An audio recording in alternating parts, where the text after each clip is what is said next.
তাড়াতাড়ি ঘরটা মুছে নাও। আমি আমি টিকাকে নিয়ে একটু গান শেখাতে বসো।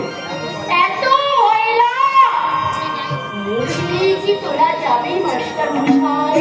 এই আজকাল মেয়ে, খবরদার খবরদার বলছি, অঞ্জন তোর মুখের উপরে কখনো তুই কথা বলবি না। এই রান্নাঘরের এটো বাসনগুলো ধোয়া হয়ে গেছে?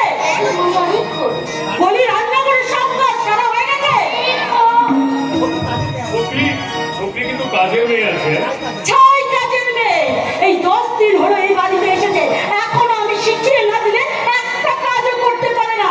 এই যে বলি আমার ওই পুরো ভাঙ শ্বশুরটা শীতকালে আবার গরম জল ছাড়া মুখ ধুতে পারে না, সেই ব্যবস্থাটা তুই করেছিস? আমি ভুলে গেছি দিদিমণি, আর কেনই ভুলবো না। আমি যখন সব কাজ সেরে রান্নাঘরে ঢুকতে যাচ্ছি তখনই যে আমার এই বাচ্চাটা কেঁদে উঠলো, কিছুতেই ঘুমোতে চাইছে না। কি করে চাইবে শুনি? ওই চোর জোচ্চর পকেট মারের ছেলে আর কি করে ঘুমাবে?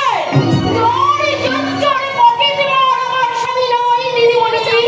তবে কি তোর স্বামী আর আমার স্বামীর মতো এই ভদ্র ফ্যামিলির ছেলে? কি হলো?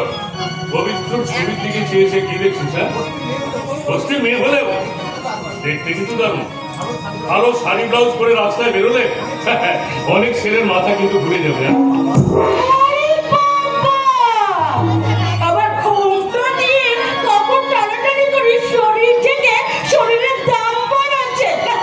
আরে বাবা, ছেলেরা যদি একটু শরীর না দেখে তাহলে মেয়েদের মজাই লাগে না, নাকি বলে অঞ্জনরা? আরে তোমার সঙ্গে আমার সেই সমুদ্র সৈকতের দীঘার ছবিগুলো দেখেছো? দেখলে একদম শরীরে কেমন শিহরণ জাগে। দেখবে আমার কাছে সেই ছবিগুলো আছে, এই দেখো।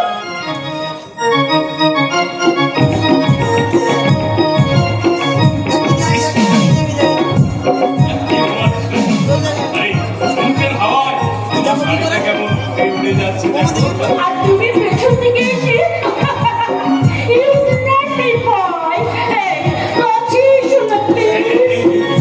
বলছি কি? আচ্ছা তুমি একটু অপেক্ষা করো, আমি একটু সিগারেট নিয়ে আসি। অঞ্জনা না, একটা ডাক্তার। এই শোন শোন। বলুন দিদিমণি। আচ্ছা বলতো অঞ্জনটাকে তোকে কেমন লাগে? আমি তো ভালো করে তাকিয়ে দেখিনি। আরে কি করে দেখবি? সারাক্ষণ যদি ঘুমতে দিয়ে কলা বউ সেজে থাকিস। এত লজ্জা করলে হয়? লজ্জাই তো মেয়েদের অলংকার দিদিমণি।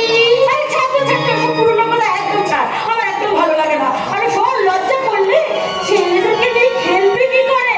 আর তুই খেলতে পারিস নি দেখে তোর স্বামী তোকে ছেড়ে পালিয়ে গেল।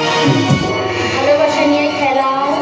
নিশ্চয়, এই দেখ না, আমি অঞ্জনদাকে আর পবিত্রকে নিয়ে দুজনকে সমানভাবে খেলছিলাম। তারপরে খেলতে খেলতে পবিত্রকে ঠিক টপে গেঁথে ফেলেছি।